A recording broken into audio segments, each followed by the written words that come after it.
यानंतर आपण पाहूया पुढील प्रश्न. नीट लक्ष द्या, प्रश्न अतिशय महत्वाचे आहेत बघा हे प्रश्न. तर 51वा प्रश्न असा आहे, एका विक्रेत्याने ₹60 प्रति नग दराने 10% पिशव्या व ₹150 प्रति नग दराने 10 डझन दप्तरे खरेदी केली.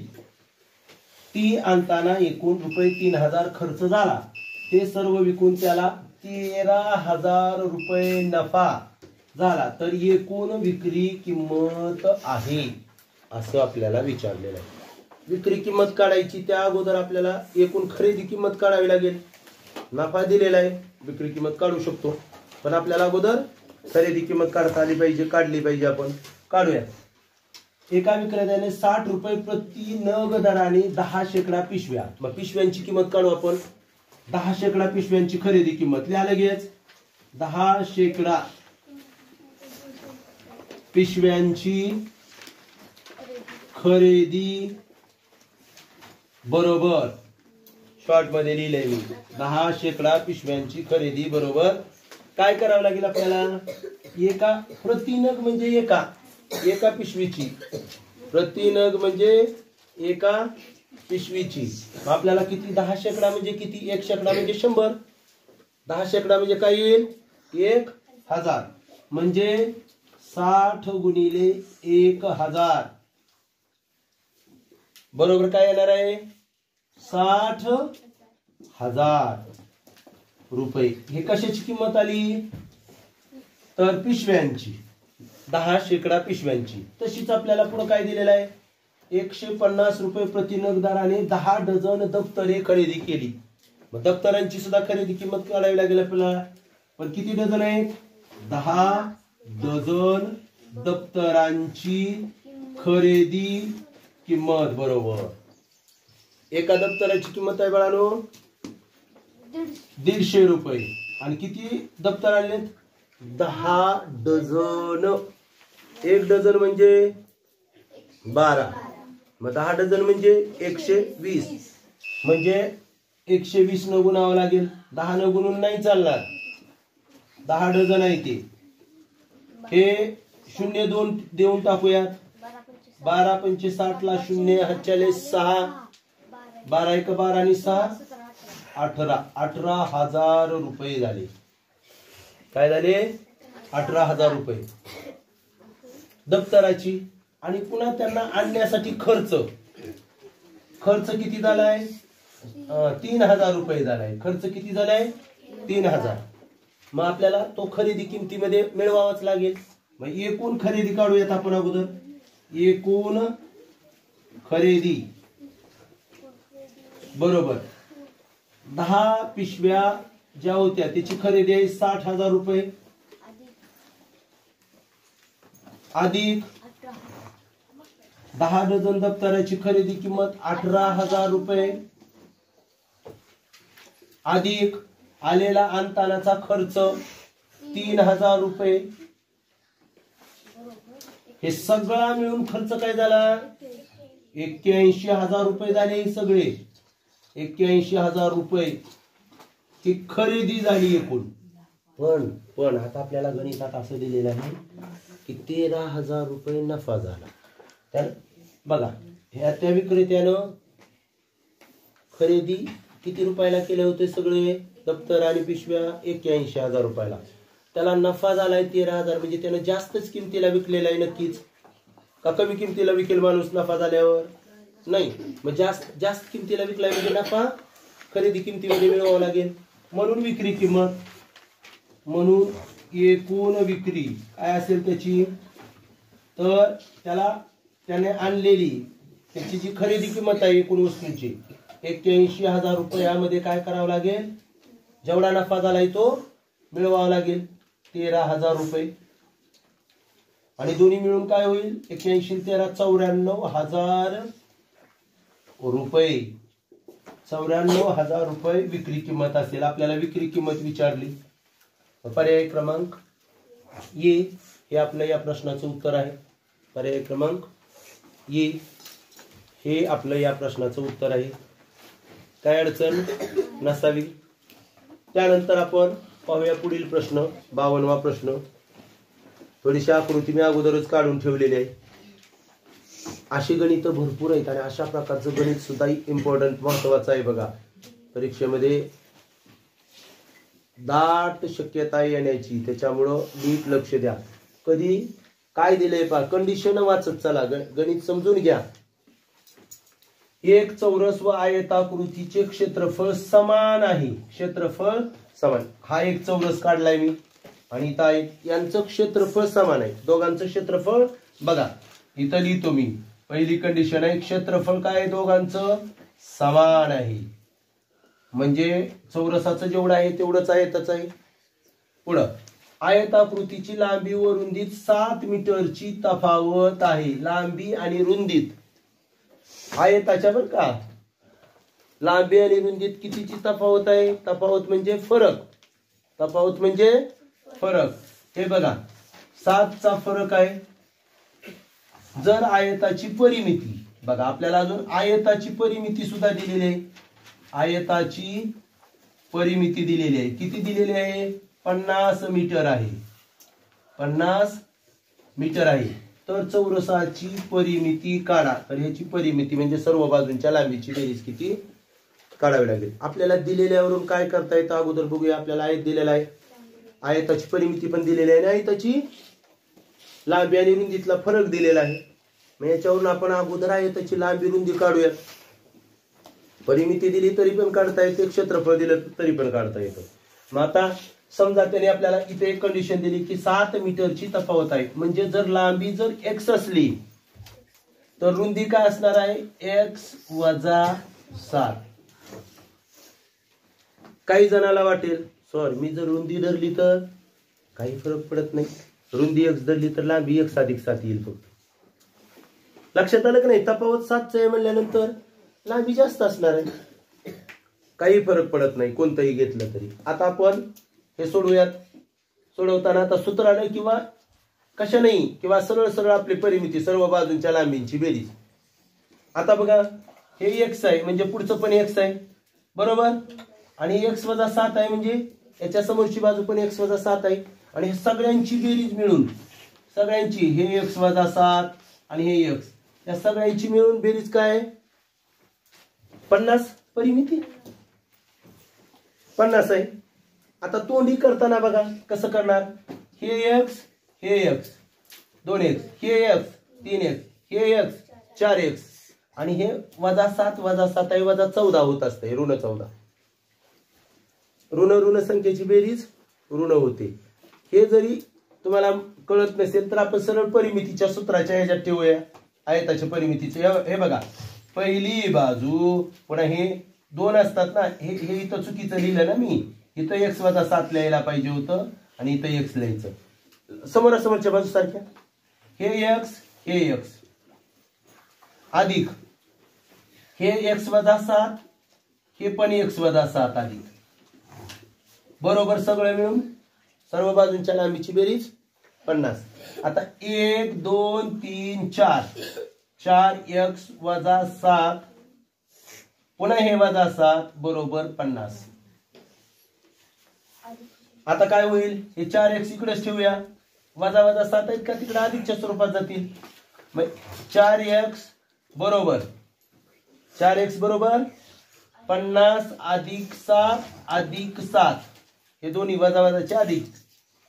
4x बरोबर 50 आणि 14 64. म्हणून x बरोबर 64 ला इथं गुंता इकडे भागणार 4 बरोबर 16 मीटर. म्हणजे काय आलं? लांबी आली आपली 16 आयताची. हे x च्या ठिकाणी 16 आणि हे काय येणार आहे? 16 मधून 7 कमी केले 9 बरोबर. लांबी रुंदी आपल्याला मिळाली. आता आपल्याला कंडिशन याचा विचार करावा लागेल. या दोघांचं क्षेत्रफळ कसं आहे म्हटलंय? समान, बरोबर आहे की नाही? मग आधी आपल्याला आयताचं क्षेत्रफळ काढल्याशिवाय चौरसाचं किती आहे कळेल का? नाही. मग आयताच्या क्षेत्रफळाचं सूत्र काय? हे बघा इकडचं उदाहरण पुसतो. हा, आता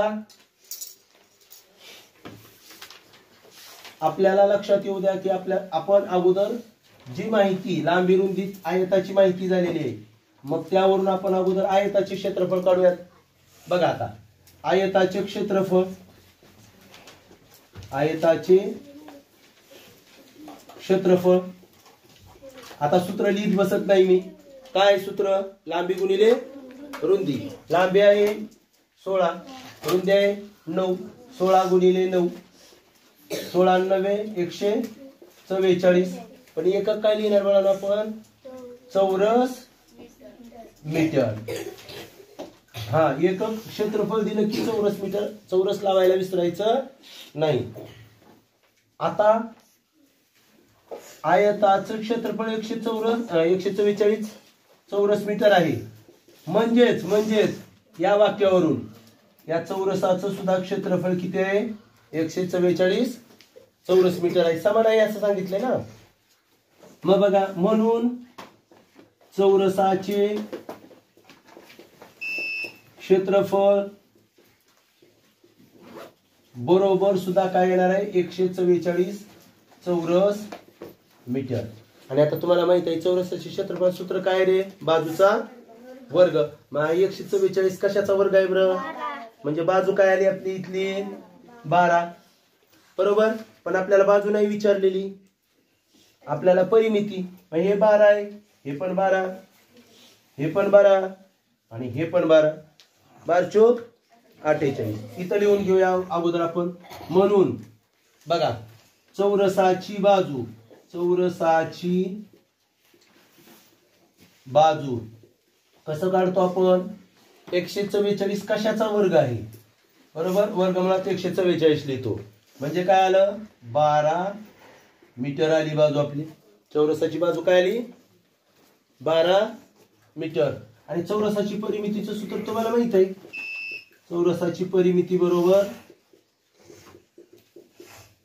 4 गुणिले बाजू.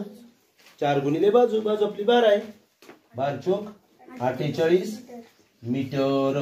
पण पर्यायामध्ये बघा किती छान देतात. 48 मीटर नाहीच दिलं, सेंटीमीटर मध्ये दिले. मग आपल्याला माहित आहे कितीनं गुणावं लागेल त्याला? 100 न. म्हणजेच 48 गुणिले 100 बरोबर 4800 सेंटीमीटर. असं कुठं आहे? तर पर्याय क्रमांक बी मध्ये आहे. यानंतर सोपा प्रश्न. इकडं लक्ष द्या, माझ्या बरोबरच लिहायचंय तुम्ही सुद्धा. इकडं लक्ष द्या. 53वा प्रश्न. 53वा प्रश्न. इथे एक आकृती दिलेली आहे. सोबतच्या आकृतीचे क्षेत्रफळ आहे. मी सांगितलं अशी आकृती दिल्यानंतर कधी रेखांकित करतात, रेखांकित भागाचं विचारतात, पण इथं सगळ्याच भागाचं विचारलंय सोबतच्या आकृतीचे. मग इथं झाला भाग 1, भाग 2, भाग 3. भाग 1, भाग 2, भाग 3. भाग 1 चा विचार करता हे बघा, हा मधला भाग जो आहे तो आपल्याला चौरस आकृती दिसतोय. कारण इथं सारखी कोण, इथं सारखी कोण, इथं आणि इथं 16 दिलंय. याचा अर्थ हे पण 16 आहे, हे पण 16 आहे आणि हे पण 16 आहे. म्हणजे हा चौरस आहे. आणि हा त्रिकोण आहे. हा त्रिकोण आहे. त्रिकोण 1. बघा, भाग 1 चे क्षेत्रफळ, भाग 1 चे क्षेत्रफळ. आकार कसा आहे? त्रिकोणाकृती. त्रिकोणाचे क्षेत्रफळाचं सूत्र माहित आहे. 1/2 गुणिले पाया गुणिले उंची. मग 1/2 गुणिले पाया काय आहे आपला? हे बघा, हा पाया, हा पाया आणि ही उंची. म्हणजे 1/2 10 गुणिले 16. बरोबर. आपण काय करणार? भागणार. बे 1 बे, बे 5 16 5 80 चौरस मीटर. 80 चौरस मीटर. भाग 2. भाग 2 चे क्षेत्रफळ. भाग 2 चा आकार काय आहे? तर हा भाग 2 म्हणजे हा, त्याचा आकार आहे चौरस. मग चौरसाचे क्षेत्रफळाचं सूत्र आहे बाजूचा वर्ग. बाजूचा वर्ग म्हणजेच आपल्याला 16चा वर्ग. 16चा वर्ग आपल्याला सगळ्यांना माहित आहे 256 चौरस मीटर. हे झालं भाग 2 चं क्षेत्रफळ. आता भाग 3, हे बघा भाग 3 कडे नीट लक्षात घ्या बरं. पुन्हा डबल काढायची गरज आहे का आपल्याला? हे बघा हे पाया 10, हे बघा पाया 10, ही उंची 16, हे बघा ही उंची 16, एकच येणार आहे. म्हणजे भाग 3 चे उगचलीत बसणार नाही. भाग 3 चे क्षेत्रफळ बरोबर भाग 1 चे जेवढं होतं तेवढंच 80 चौरस मीटर. आता या आकृतीचं एकूण क्षेत्रफळ, आकृतीचे एकूण क्षेत्रफळ, एकूण क्षेत्रफळ बरोबर हे 80 अधिक, बरं 80 घेतो अधिक, हे 80 हे 80 आणि अधिक 256. बघा हे 80 आणि 80 160 अधिक 256. बेरीज करूया. 6 0 6, 5 आणि 6 11ला 1, हातचा आला 1, 2 आणि 1 3 आणि 1 4, 416 चौरस मीटर. असं कुठे दिसतंय का आपल्याला? हे बघा 416 चौरस मीटर. पर्याय क्रमांक सी हे आपलं उत्तर. काय अडचण आहे? काही जे भाग करायचे आणि पटकन काढायचे. इथं चौरस, आयत, कधी कधी वर्तुळ दिलं जाईल, काय सांगता येते आपल्याला. पण वर्तुळाचं क्षेत्रफळ सूत्र माहित आहे तुम्हाला, पाय आर वर्ग, पाय आर वर्ग. आणि चौरसाची परिमिती सॉरी वर्तुळाची परिमिती म्हटल्यानंतर वर्तुळाची 2 पाय आर बरोबर. चला यानंतर बघा 55व उदाहरण. नीट लक्ष द्या. 6.5 मीटर बाजू असलेल्या षटकोनाची परिमिती. षटकोन हे बघा, त्रिकोण 3 बाजू, चौकोन 4 बाजू, पंचकोन 5 बाजू, मग षटकोन 6 बाजू. मग 6 पण ते पण कसा म्हटलंय? 6.5 मीटर बाजू असलेल्या, 6.5 मीटर बाजू आहे त्याची. आणि त्याला बाजू किती आहेत? षटकोन म्हणजे 6 बाजू आहे. एका बाजूची लांबी किती आहे? 6.5. परिमिती गुणिले सरळ येईल. बरोबर आहे का? तुम्हाला षटकोन एक समजा मी आकृती उगा सहज काढण्याचा प्रयत्न करतो. एक हे षटकोन बघूयात, प्रयत्न करूयात, काय अडचण नाही. अर्ध्या हा आता क्लिअर येईल नाही येईल काय असू द्या. ही बाजू सारखी, ही बाजू सारखी, ही सारखी, ही सारखी, ही सारखी, ही सारखी. हा झाला षटकोन. प्रत्येकाचं 6.5 आहे मीटर बाजू. मग ह्याची 6.5, ह्याची 6.5, अशा किती बाजू आहेत? मग आपण लिहूया षटकोनाची परिमिती. षटकोनाची परिमिती बरोबर काय करणार आपण? सर्व बाजूंच्या लांबींची बेरीज असते कुठल्याही आकृतीची परिमिती. म्हणजे बेरीज करण्यापेक्षा काय करत असतो आपण? गुणाकार करत असतो. जेवढ्या बाजू असतील 6.5 गुणिले एकूण बाजू 6 आहे म्हणून 6, 6 पंचे 30, हातच्याले 3, 6 36 आणि 3 39.1 परिमिती आहे म्हणून मीटरला मीटर एक येईल. 39.39.0 म्हणजे 39. असा पर्याय कुठं आहे? पर्याय क्रमांक ए मध्ये. मग काय अवघड होतं का? कधी कधी षटकोन देण्याऐवजी अष्टकोन देतील. लक्षात आलं का? सप्तकोन देतील. जेवढं दिलंय त्याला आपण गुणावं लागेल जेवढ्या बाजू आहेत त्यांनी. ओके. यानंतर आपण पुढील प्रश्न पाहूयात. प्रश्न क्रमांक 56. काय आहे प्रश्न? पहा. दिलेल्या आकृतीत चौरसाची परिमिती 160 मीटर आहे. तर रेखांकित भागाचे क्षेत्रफळ किती? ही आकृती जर पाहिली तुम्हाला तर तुमच्या एक गोष्ट लक्षात येईल की हा चौरस आकार आहे, चौरस आकृती आहे. मग चौरस आकृती आणि ह्याची काय दिलेली आहे बाळांनो? परिमिती. परिमितीवरून आपण त्याचं काय काढू अगोदर? बाजू. परिमिती दिलेली आहे. किती दिलेली आहे परिमिती? 160 मीटर. 160 मीटर म्हणल्यावर अगोदर बाजू काढूया आपण. चौरसाची बाजू काय येईल?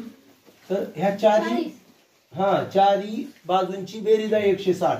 म्हणजे 160 ला आपल्याला 4 न भागावं लागेल. 4 चौक 16, 40, 40 मीटर. ही बाजू काय आली याची 40 मीटर, म्हणजे प्रत्येक बाजू 40 मीटर आहे. ही 45, ही 45, ही 45. मान्य. आता आपल्याला म्हटलेलं आहे रेखांकित भागाचं म्हणजे रेषा ओढलेल्या भागाचं हा भाग सोडून क्षेत्रफळ, रेखांकित भागाचे क्षेत्रफळ काढायचं. आता आपल्याला काय करावं लागेल, तर आता काही याचे भाग करता येणार नाही, तर एकूणच आकृतीचं क्षेत्रफळ काढूयात आपण. चौरसाचे क्षेत्रफळ सूत्र माहित आहे. चौरसाचे क्षेत्रफळ, हा क्षेत्रफळ बरोबर आपल्याला माहित आहे बाळांनो, बाजूचा वर्ग. हे बघा, बाजूचा वर्ग म्हटल्यानंतर हे 40चा वर्ग बरोबर 1600 क्षेत्रफळ काढलं. एकक विसरायचं नाही फक्त. चौरस मीटर हे क्षेत्रफळ. पण मी जर 1600 जर असं लिहित असेल इथला पर्याय, तर ते माझं चुकलंय. सगळं आहे का रे बाबांनो रेखांकित? नाही. तर एक गोष्ट लक्षात घ्यायची, हा सगळा भाग जर विचार केला तर या चौरसाचे एकूण किती भाग झालेत? 4. 4 पैकी किती रंगवले? हे किती भागाचं क्षेत्रफळ आहे? 4. मग 3 भागाचं क्षेत्रफळ काढायचंय. किंवा याला चौरसाचा किती भाग रंगवलाय असं मला सांगा बरं अपूर्णांकात. एकदम बरोबर 3/4. 4 भागापैकी 3 रंगवलेत. म्हणून आपण असं रेखांकित भागाचे क्षेत्रफळ काढू. रेखांकित भागाचे क्षेत्रफळ बरोबर एकूण क्षेत्रफळ 1600 चा 3/4. 3/4 भाग रंगवलाय ना आपला. 4 एक 4, 4 चोक 16 आणि 400चा 3चा गुणाकार करावा लागेल. 1200 चौरस मीटर. असं कुठं आहे बघूयात आपण. तर पर्याय क्रमांक डी हे आपलं उत्तर आहे. 1600 सगळ्याचं आलं होतं. आणि बघा आता कदाचित 400 बी पर्याय देऊ शकतात ते, पण 400 कशाचं येईल? न रेखांकित केलेल्या भागाचं येईल. याचं येईल 400.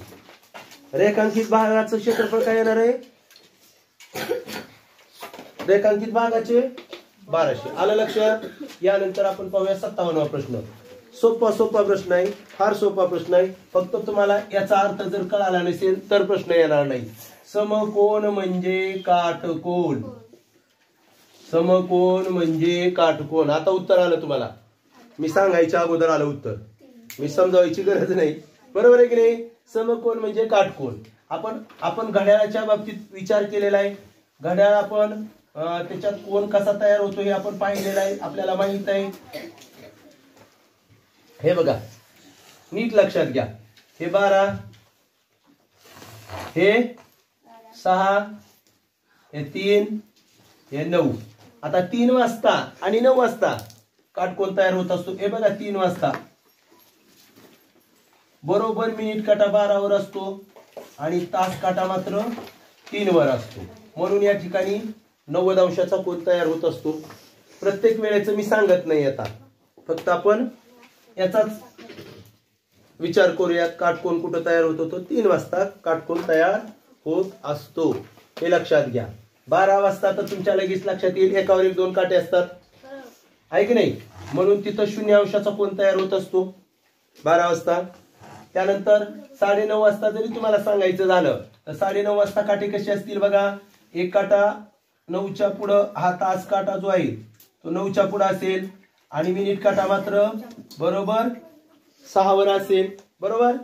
मग इथं किती होणार? 7 ला हे 30 अंश, 8 ला पुन्हा 30 अंश, 9 ला पुन्हा 30 अंश आणि हे अर्ध्यात आहे म्हणजे इथलं 15.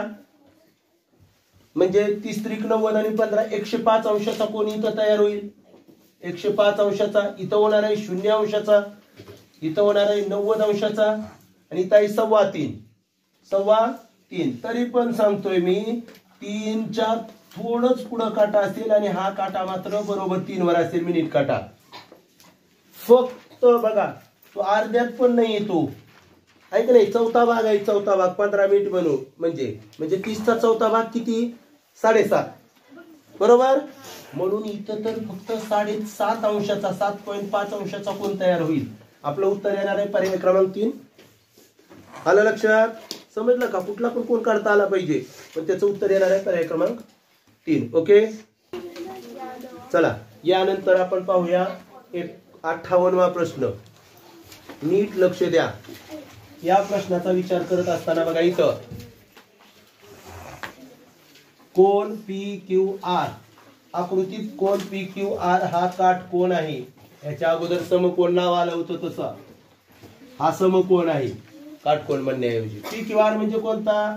हा मोठा, हा मोठा, हा कोन, हा PQR म्हणजे हा मोठा कोन, हा काटकोन आहे.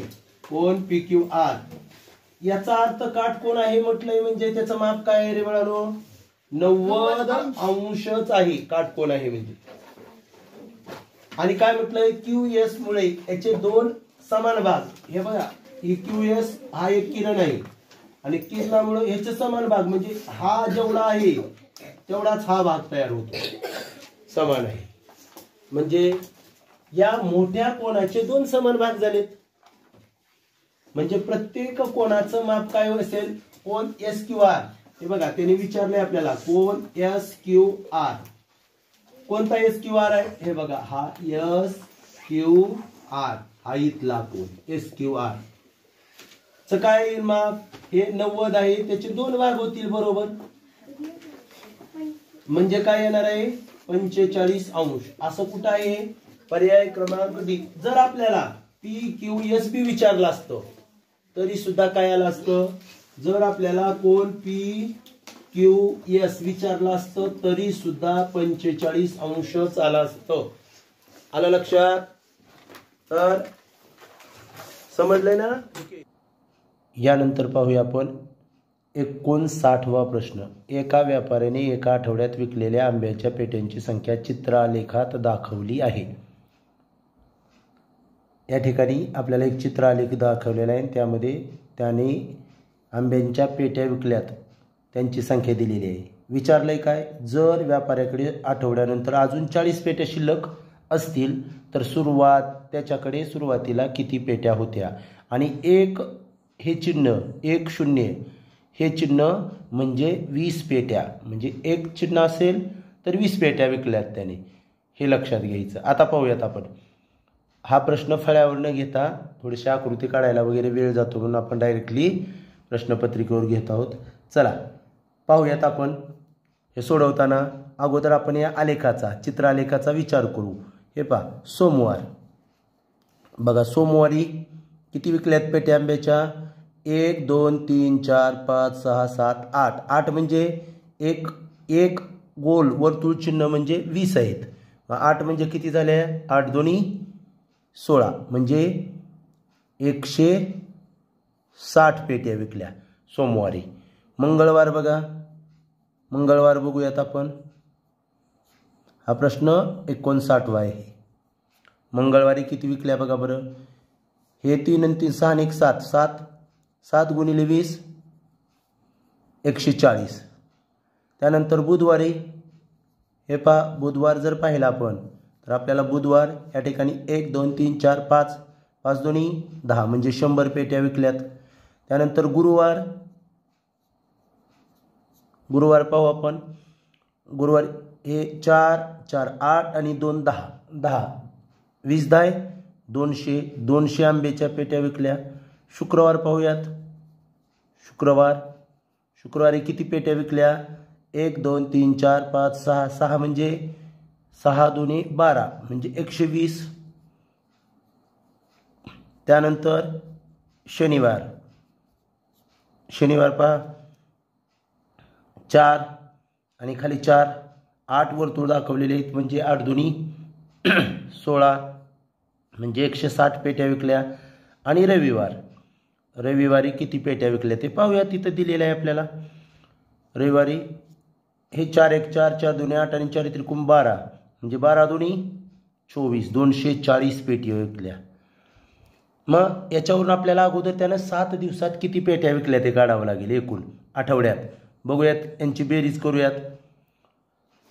काय विद्यार्थी म्हणले असते, सर असं बेरीज करण्यापेक्षा आपण काय केलं असतं, हे वर्तुळ सगळे मोजले असते आणि नंतर 20 न गुणलं असतं. एकदम बरोबर, ते सुद्धा चूक नाही. तसं केलं तरी बरोबरच येणार आहे. हे पहा, हे 0 एकक स्थानी 0च. आता दशक स्थानी पहा 6 आणि 4 10, 10 आणि 2 12, 12 आणि हे 10 22, 22ला 2 हातच्याले 2, 2 आणि 2 4, 5 6 7 8 9 10 आणि 11. आपली बेरीज काय आली 1120. 1120 बेरीज आलेली आहे. म्हणजेच 8 दिवसामध्ये 1120 पेट्या विकलेल्या आहेत.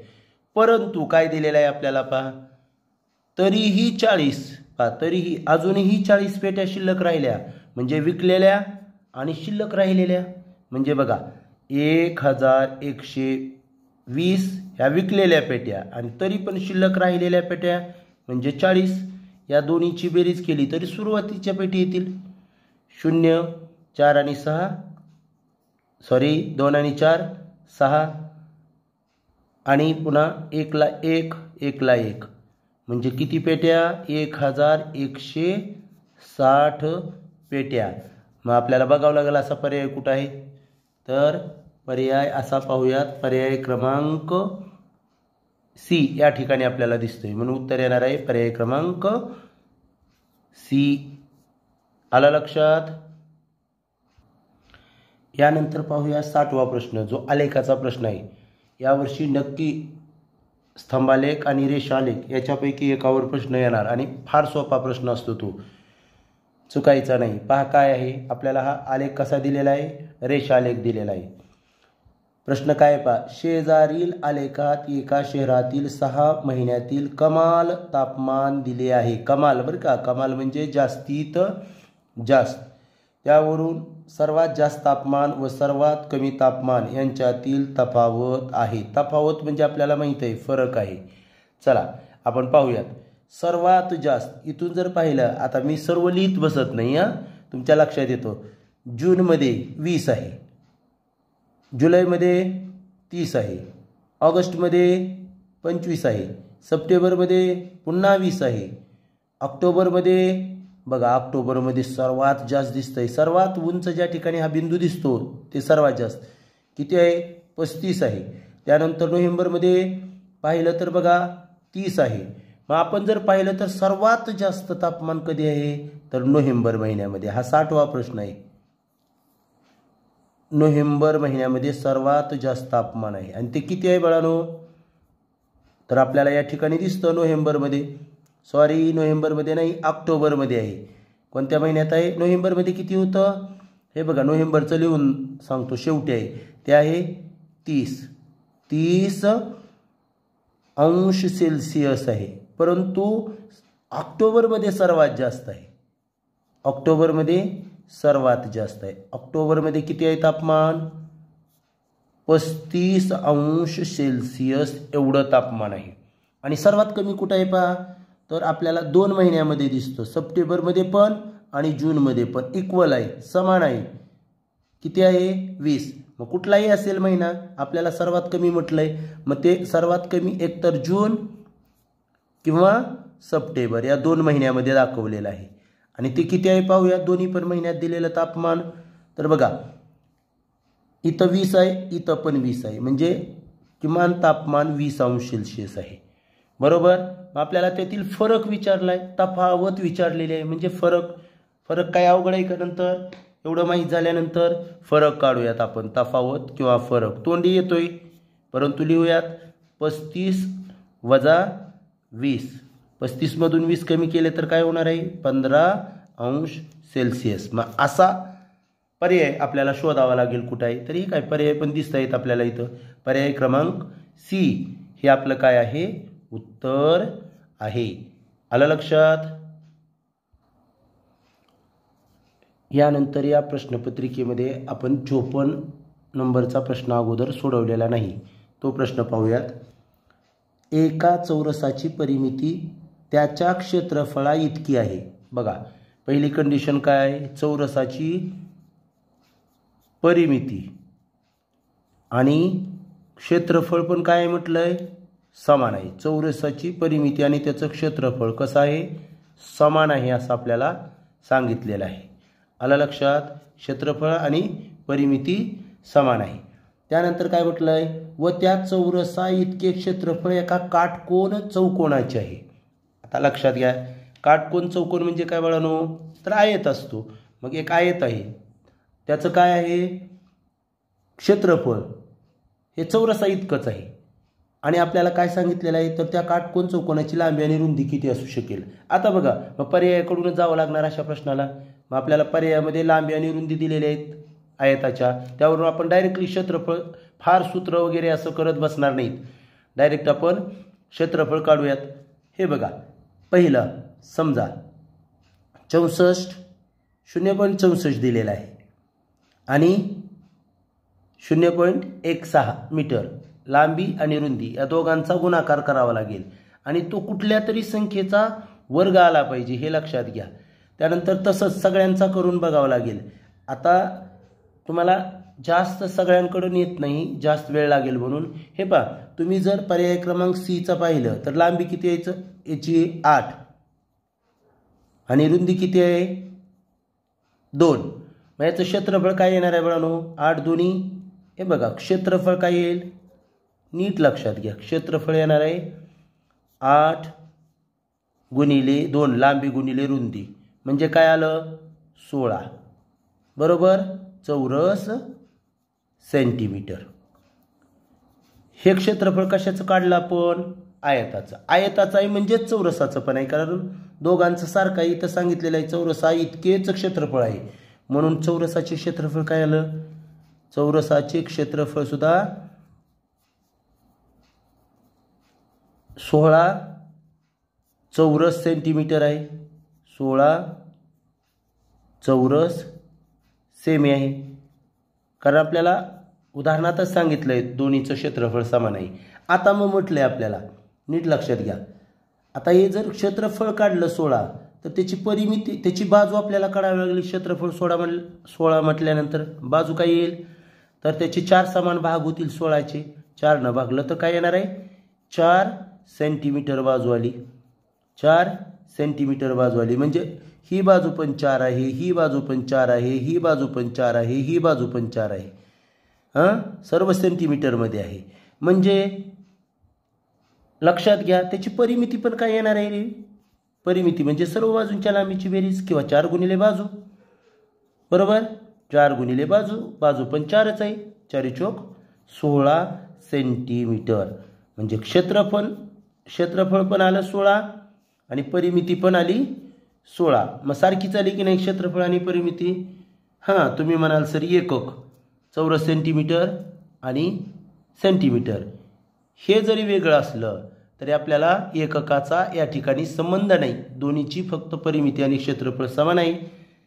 आणि म्हणून पर्याय क्रमांक सी हे या प्रश्नाचं उत्तर येतं. आलं लक्षात?